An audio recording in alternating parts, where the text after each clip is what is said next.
You were probably taught at some point that Moses sat down and wrote the first 5 books of the Bible: Genesis, Exodus, Leviticus, Numbers, Deuteronomy. From one end to the other, one man, one pen, one continuous act of writing under God's direction. It's a clean picture. It's also a picture that a huge number of biblical scholars, going back almost 200 years, have looked at closely and said, the evidence inside the text itself doesn't quite support that story. Open Genesis chapter 1 and chapter 2 side by side sometime. Chapter 1 gives you a majestic, ordered account of creation, plants, then animals, then humanity, male and female together, in 6 structured days. Chapter 2 gives you a different rhythm entirely.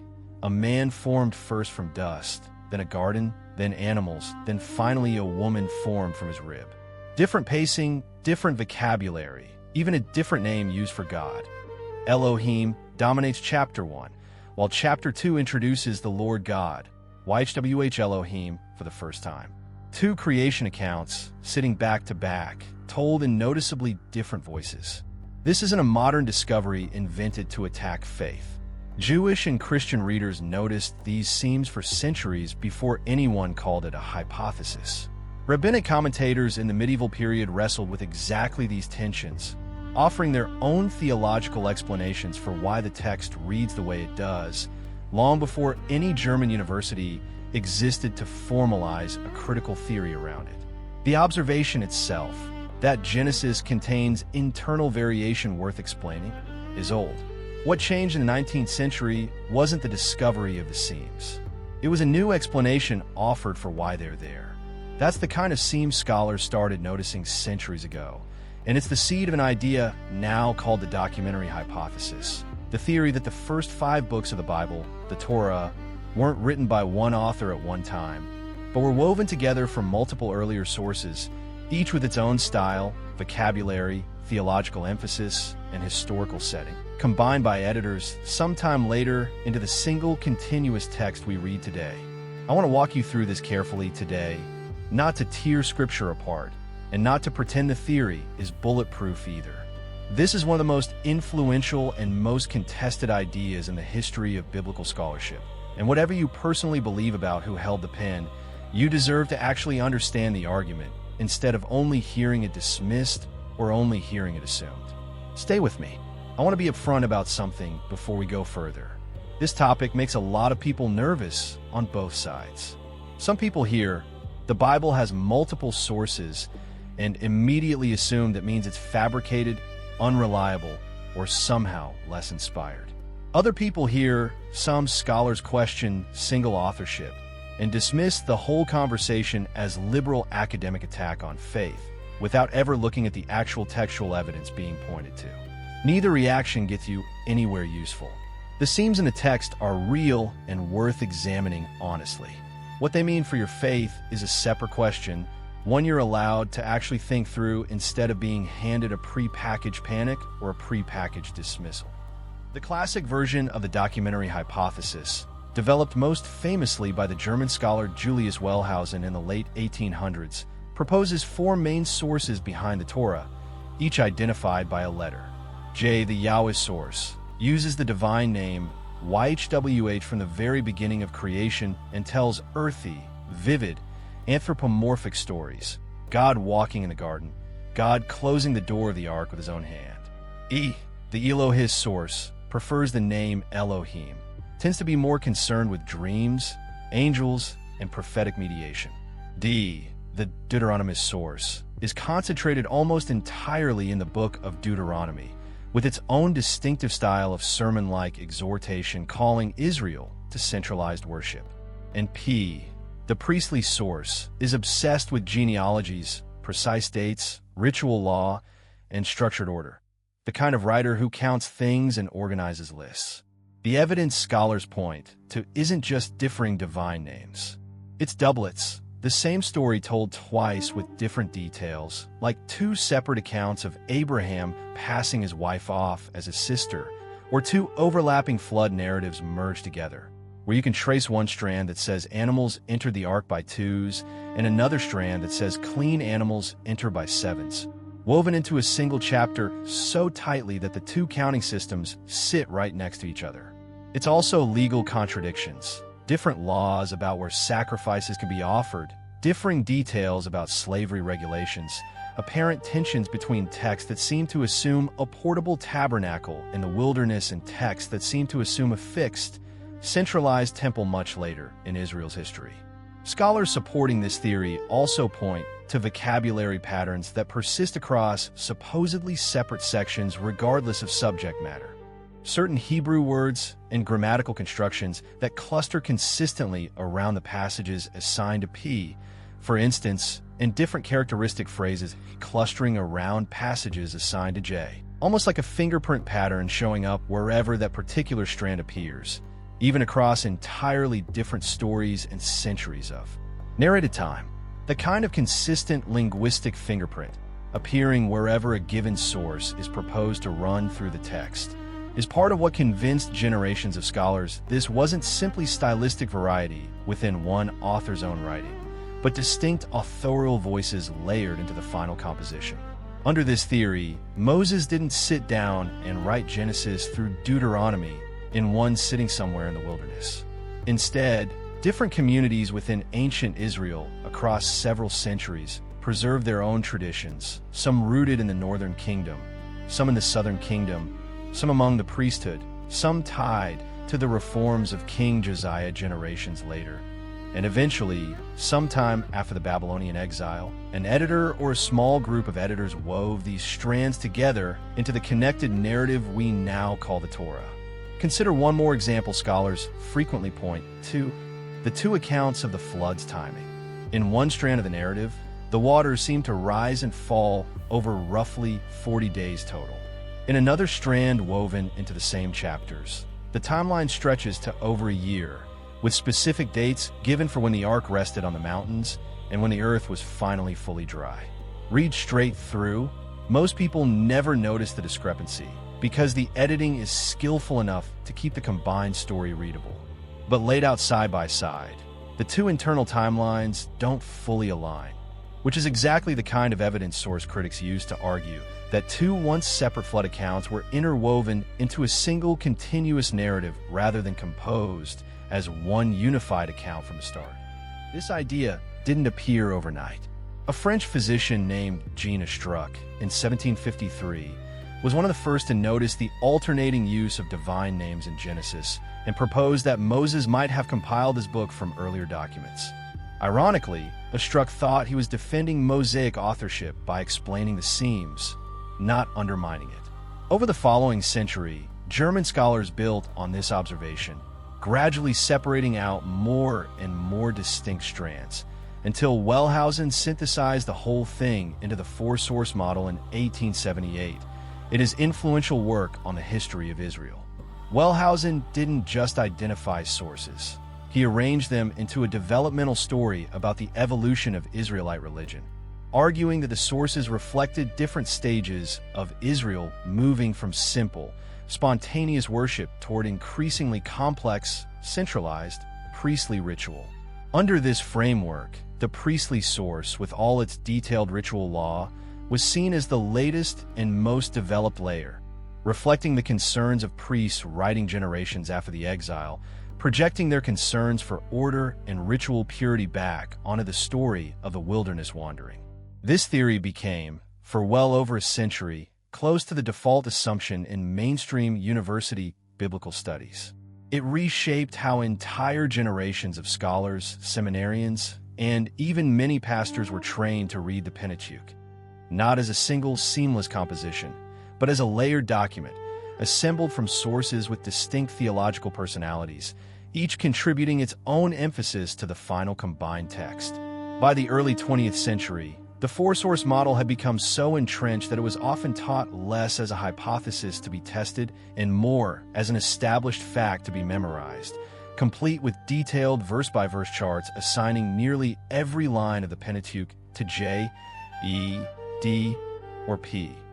Entire academic careers were built on refining these assignments further, arguing over whether a particular half-verse belonged to an early or late strand of J, or whether a given legal passage showed. signs of a later priestly editor's hand smoothing over an older source.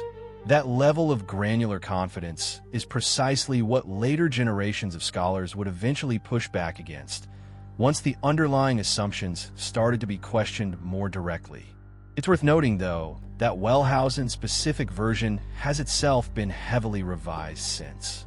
Even scholars who remain fully convinced the Torah has multiple sources have moved away from his particular four clean strands model, replacing it with more complicated pictures involving smaller fragments, supplementary layers added over time, and far less confidence about neatly separating every verse into one of four tidy categories. The theory that dominated the field for a century is not the same shape of theory most critical scholars actually hold today. It's also worth remembering the intellectual atmosphere Wellhausen was working in. The 19th century was obsessed with developmental, evolutionary models of explaining almost everything. Biology, culture, language, and religion alike were all being reinterpreted through frameworks that assumed simple origins, gradually developing into complex later forms. Wellhausen's model of Israelite religion evolving from spontaneous nomadic worship toward complex, priestly ritual fit comfortably inside that broader intellectual fashion of his era. That doesn't automatically make his conclusions wrong, but it's a reasonable question to ask how much of his specific historical reconstruction was driven by the actual textual evidence, and how much was shaped by the evolutionary assumptions already popular in the universities around him at the time. Now here's where I want to be fair to the other side of this argument, because a serious portion of biblical scholarship, historically and today, pushes back hard against the classic documentary hypothesis, and not only for reasons of simple tradition. Some scholars point out that repeated stories, alternating divine names, and stylistic variety are common features of genuine ancient Near Eastern literature generally, not necessarily proof of multiple later authors stitched together. Repetition and parallel accounts show up in undisputedly single-author ancient epics from surrounding cultures, used deliberately for emphasis and structure rather than as evidence of clumsy editorial patchwork. Under this view, what looks like a seam to a modern reader trained on tightly linear modern prose might simply be a normal feature of ancient storytelling convention that a single skilled author, or Moses working with existing court records and oral traditions available to him, could easily have produced. Other scholars question the confidence with which sources get separated at all, noting that different scholars using the same method have historically disagreed sharply about where exactly one source ends and another begins, a level of inconsistency that raises real questions about how objective the source division process actually is versus how much it reflects each individual scholar's prior assumptions about what an authentic early text should sound like. This inconsistency matters more than it might sound. If the method for dividing sources were as objective as its strongest defenders claim, you'd expect independent scholars working carefully through the same passages to land on broadly similar conclusions about where the seams fall. Instead, competing charts assigning the same verses to different sources have circulated throughout the field's history, sometimes reflecting genuinely different judgment calls about ambiguous evidence, and sometimes reflecting little more than which scholarly school a given researcher was trained in. That doesn't necessarily mean the underlying multi-source idea is wrong, but it's a legitimate reason for caution before treating any specific verse-by-verse breakdown as settled fact rather than one plausible reconstruction among several competing ones.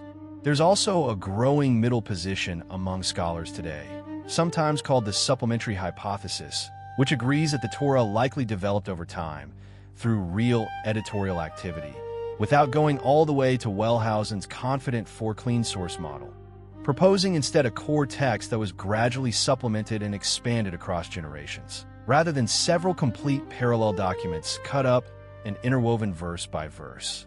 And a smaller but serious body of scholars continues to defend a version of traditional Mosaic authorship, arguing that Moses could plausibly have compiled earlier written and oral material, genealogies, legal codes, ancestral narratives, into the connected text under divine guidance, without requiring the wholesale, centuries later, multi-source reconstruction the classic theory proposes. There's also an important archaeological angle worth mentioning here. since it gets left out of a lot of popular discussions on both sides. Discoveries like the Ebla tablets and other ancient Near Eastern legal and literary texts have shown that sophisticated, detailed legal codes and extended narrative literature were entirely possible technologies of the 2nd millennium BC. The traditional dating window, for Moses, not anachronistic inventions that could only have existed centuries later. That evidence doesn't prove Mosaic authorship by itself, but it does undercut one older argument sometimes used to reject it outright, the claim that writing this sophisticated simply didn't exist yet in Moses's traditional era. Whatever you conclude about authorship, that particular objection has become considerably weaker as more ancient Near Eastern texts have been discovered and studied over the past century. So where does this leave you? Reading Genesis through Deuteronomy on a Tuesday night, trying to figure out what to believe? Here's what I don't want you to do. Pretend this debate doesn't exist, and also don't let one YouTube video, mine included, hand you a tidy final verdict on a question serious scholars have argued about for over 2 centuries, in journals, conferences, and dissertations most churchgoers will never see reference from pulpit. What I do want you to notice is this. However these 5 books came together, whether through one man's hand across a lifetime, or through several generations of faithful communities preserving and eventually weaving together their own traditions under later editorial hands, the text you're holding wasn't assembled carelessly. Even critics of Mosaic authorship generally agree these sources, whatever their number, were combined with real theological intention, not randomly stapled together. Someone or several someones across centuries cared enough about internal coherence, about repeated themes, about covenant and promise threading all the way from Genesis to Deuteronomy, to make sure the final result reads as one connected story rather than a disjointed scrapbook. That matters more than it might seem at first, and it's worth sitting with a moment longer instead of rushing past it. The question, who held the pen, is a real historical question worth taking seriously, and I'd rather you wrestle with actual scholarship on both sides than avoid it out of fear that asking the question threatens your faith. But it's a different question entirely from, does this text carry authority? A letter dictated to a scribe is still the sender's letter, carrying the full weight of the sender's intention and authority. A law code compiled by court officials working from a king's decrees is still that king's law, binding on his subjects regardless of which officials physically wrote it down. If you believe these books came from God working through human hands, the number of hands God chose to work through, one prophet across a lifetime, or a longer chain of faithful tradition keepers across centuries, doesn't obviously change whether the message itself carries the weight it claims to carry, any more than a message loses its authority simply because more than one messenger helped carry it to its final destination. So go read the doublets yourself. Go look at Genesis 1 and 2 side by side. Go look at the flood narrative's overlapping details. Don't take my summary of either side as the final word. But whatever you conclude about the human process behind these 5 books, don't let the process question quietly answer the authority question for you without ever actually deciding it on its own terms. I'll leave you with one more thought. Whatever combination of scribes, editors, prophets, and priestly hands eventually produced the text sitting in front of you, the fact remains that this collection of ancient writing has outlasted the empires that surrounded it, shaped the moral imagination of billions of people across thousands of years, and still gets argued about with this much passion and precision 2.5 millennia after its earliest pieces were likely first written down. Scrolls compiled by careless hands, stitched together without any real coherence or purpose, don't usually survive that kind of scrutiny for that long. Something about how carefully this text holds together, seams and all, has kept people coming back to argue over exactly how it was made. And that persistence, on its own, tells you something worth sitting with.